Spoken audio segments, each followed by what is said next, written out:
perhatian istri Bu Nali sampai juga pada Pak Lurah yang baru pulang dari umroh. Dia kaget, dan lebih kaget lagi karena orang-orang membicarakan dirinya dan keluarganya.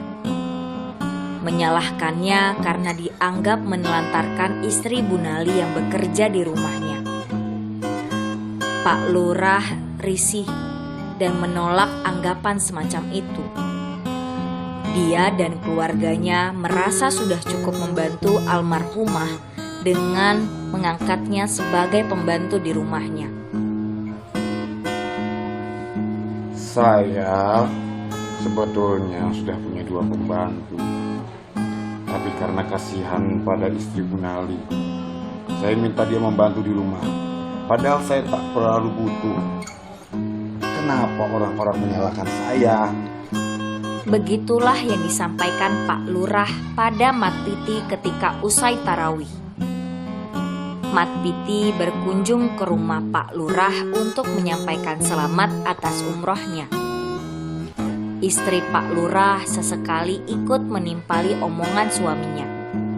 Mat Piti hanya mendengarkan omongan keduanya.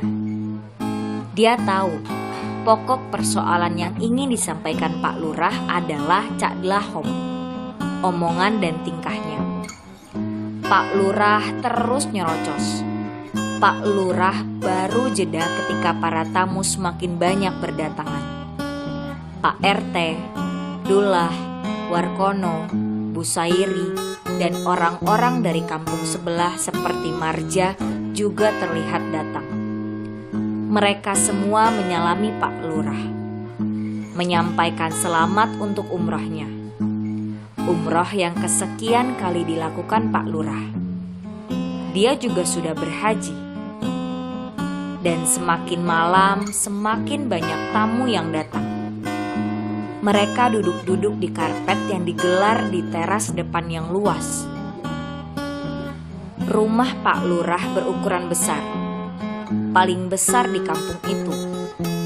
Halamannya yang juga luas ditumbuhi pohon-pohon berdaun lebat. Dia punya berhektar-hektar sawah. Beberapa kambing yang dikandangi di dekat rumah reot yang pernah ditempati Cak Dlahom hanyalah 1 kandang penuh kambing dari sekian kandang penuh kambing lainnya, milik Pak Lurah. Sapinya ditumpuk di 1 kandang di dekat gapura desa.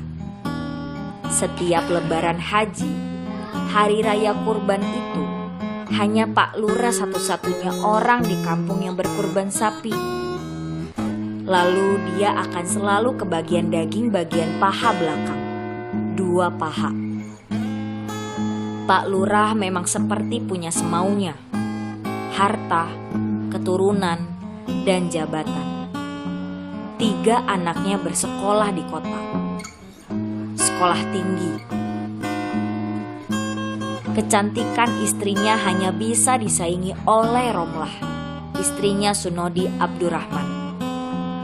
Dia juga dianggap mewarisi perbawa dari orang-orang yang dianggap penting di kampung. Buyutnya lurah pertama di kampung, pembabat alas. Buyutnya digantikan oleh kakeknya. Kakeknya digantikan oleh bapaknya. Bapaknya digantikan Pak Lurah. Dan Pak Lurah sudah 2 kali jadi lurah. Sudah hampir 10 tahun. Bisik-bisik di kampung sudah ramai. Pak Lurah sedang menyiapkan anak laki-laki tertuanya untuk juga jadi lurah.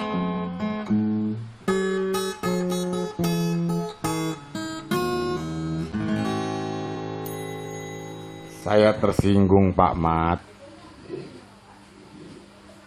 Cak Dlahom tidak bermaksud menyinggung Pak Lurah. Tapi dia bertingkah seolah saya tidak bertanggung jawab, antisosial. Begini-begini, saya juga ngerti ilmu agama. Sebisa mungkin menaatinya, Pak Mat. Saya minta maaf Pak Lurah atas nama Cak Dlahom. Pak Lurah meneruskan ocehannya. Orang-orang saling berpandangan. Mereka tahu Pak Lurah sedang marah Dan itu karena ulah Cak Dlahom, orang yang dianggap sinting yang kadang mengharu biru.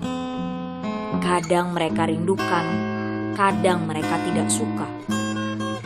Setiap omongannya seperti melawan arus pendapat orang-orang kampung.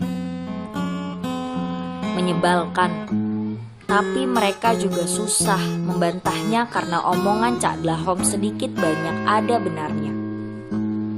Lalu mereka merasa hidup mereka telah terpengaruh oleh Cak Dlahom. Tatanan sosial di kampung pun berubah sedikit-sedikit. Namun mereka juga memaklumi jika Pak Lurah marah. Insiden selepas subuh di masjid, ketika Cak Dlahom menggotong beberapa karung berisi tanah dari makam istri Bunali, lalu menumpahkannya di halaman masjid, bagaimanapun telah menempatkan Pak Lurah sebagai sosok yang tidak bertanggung jawab. Saya sudah menyampaikan maaf pada Cak Dlahom karena sebagai ketua RT, saya abai pada almarhumah istri Bunali, Pak Lurah. Sampean itu tidak salah, Pak RT. Kenapa harus minta maaf? Hanya agar Cak Dlahom tidak semakin kumat, Pak. Orang-orang masih mendengarkan Pak Lurah mengoceh, sembari menikmati hidangan kurma dan minuman air zam-zam oleh-oleh Pak Lurah dari berumroh. Mereka tidak ada yang menyela, tidak berani. Angin malam menerbangkan udara lembab. Sudah hampir tengah malam, sampai tiba-tiba bruk. Terdengar sesuatu seperti jatuh dari pohon. Orang-orang tersentak. Beberapa segera berdiri dan bergegas mencari tahu asal suara. Dan mereka terkejut mendapati Cak Dlahom bersila di bawah pohon jambu. Loh, Cak, sampean? Sampean jatuh dari pohon? Tidak apa-apa, Cak. Kok sudah bersila? Wah, kebetulan Pak Lurah lagi ngaraseni sampean. Silih berganti orang menanyai dan mengomentari Cak Dlahom. Tapi orang yang ditanya malah cekikikan. Ajak ke sini, Cak Dlahom. Suara berat Pak Lurah terdengar. Tapi orang-orang tidak ada yang berani mengajak Cak Dlahom. Cak Dlahom terus cekikikan. Dia berdiri, berjalan ke teras tempat Pak Lurah, Pak RT, Mat Piti, dan orang-orang kampung sedang cangkrukan. Sarungnya terangkat hingga betisnya yang kurus terlihat. Dia lalu duduk di pojok teras agak jauh dari orang-orang. Sehat, Cak. Pak Lurah membuka percakapan. Cak Dlahom tak menjawab. Matanya memandang penuh pada Pak Lurah. Orang-orang mulai dilanda perasaan khawatir. Begini loh, Cak. Sampean harus hati-hati ngomong untuk hal-hal yang sampean tidak tahu. Apa yang saya tahu, Pak Lurah? Saya memang tidak tahu apa-apa. Tidak pernah tahu. Tapi sampean seolah menyalahkan saya untuk kematian istri Bunali, Cak. Orang-orang kembali saling lirak-lirik. Mat Piti memandangi Cak Dlahom. Mereka merasakan udara lembab berubah menjadi hangat. Hehehe. Sampean merasa disalahkan, toh. Cak Dlahom membuka suara sambil cekikikan. Dia sudah tidak memandangi Pak Lurah. Ya jelas, Cak.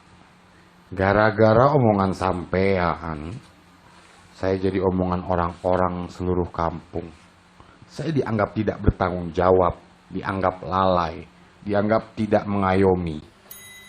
Sampean takut omongan orang-orang. Begini, Cak. Saya memang tidak menjenguk istri Bunali ketika sakit. Karena banyak yang saya urus. Tapi saya masih membayar dia. Sampean ndak tahu kan? Setiap tahun Saya mengeluarkan zakat, infak, dan sedekah untuk anak yatim dan fakir miskin karena itu hak mereka. Setiap tahun saya berkurban karena diwajibkan oleh agama. Saya menyumbang masjid. Gini-gini saya tahu hukum agama kok. Sampean jangan mentang-mentang. Untuk apa sampean melakukan itu semua? Itu ajaran agama, Cak. Gimana sampean ini? Tujuannya Pak Lurah, tujuan sampean untuk apa? Sedekah dan berkurban itu akan dibalas berlipat-lipat oleh Allah dan menghindarkan manusia dari api neraka. Jadi, yang mana yang sampean mau? Diberi balasan berlipat-lipat oleh Allah atau sampean takut neraka? Apa ndak boleh manusia berharap? Apa sampean berani masuk neraka? Cak Dlahom cekikikan. Pak Lurah melotot. Mat Piti mulai menggeser pantatnya. Orang-orang terus membisu. Neraka itu ada di mana, Pak Lurah? Ya sampean pikir sendiri. Neraka kok ditanya ada di mana? Apa sampean sekarang tidak merasa sedang masuk neraka? Gimana sampean ini? Neraka itu ada di akhirat, Cak. Nanti di hari pembalasan. Terus, kenapa sampean tersinggung hanya karena merasa orang-orang membicarakan keburukan sampean? Nama baik dan harga diri saya dan keluarga saya jadi rusak, hancur. Dan itu karena tingkah sampean. Lalu sampean kepanasan. Karena semua omongan tentang saya dan keluarga saya tidak benar. Fitnah. Tingkah sampean tidak benar. Di bagian apanya dari sampean yang panas, Pak Lurah? Tiba-tiba Pak Lurah berdiri. Dia mencekak pinggang. Cak Dlahom tetap duduk dan tetap cekikikan. Kalau kamu tahu di bagian mana dari saya yang panas, saya jawab di sini. Di sini yang terbakar. Di sini.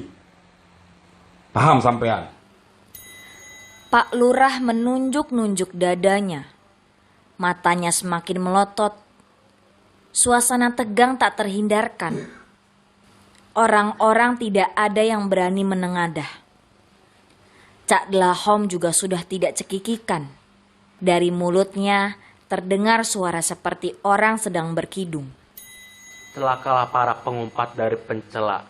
Mereka yang mengumpulkan harta dan menghitung-hitungnya. Mereka yang mengira hartanya dapat mengkekalkannya. Tidak. Mereka akan dilemparkan ke dalam Hut Hamah. Dan tahukah kamu apa Hut Hamah itu? Ialah api yang menyala-nyala, membakar hingga ke dada. Orang-orang kembali saling pandang. Mereka seperti tersihir oleh suara Cak Dlahom. Suara Cak Dlahom yang sedang mengaji. Lirih. Pak Lurah pun terlihat mulai mengendorkan tangannya. Mat Piti mencuri pandang ke arah Pak Lurah. Dia melihat Pak Lurah duduk kembali dan tertunduk. Ya Allah. Saya keliru, Cak. Saya sombong. Saya hanya merasa saya sudah terbakar. Pak Lurah membuka suara. Tepat pada saat itu, suara Cak Dlahom yang semula mengaji lirih juga terhenti. Dari mulutnya keluar suara yang berbeda. Seperti ada sesuatu yang menyangkut di batang tenggorokannya. Orang-orang memperhatikan Cak Dlahom. Dan benar, sesaat kemudian dia memuntahkan sesuatu. Saya yang salah, Pak Lurah. Saya yang keliru. Saya yang minta maaf. Saya mengaji sambil makan kurma. Bijinya nyaris tertelan. Pak Lurah tetap tertunduk. Dua pembantunya keluar dari dalam rumah membawa 2 ceret berisi kopi panas. Orang-orang mulai mesam-mesem. 2-3 jam lagi menjelang waktu sahur.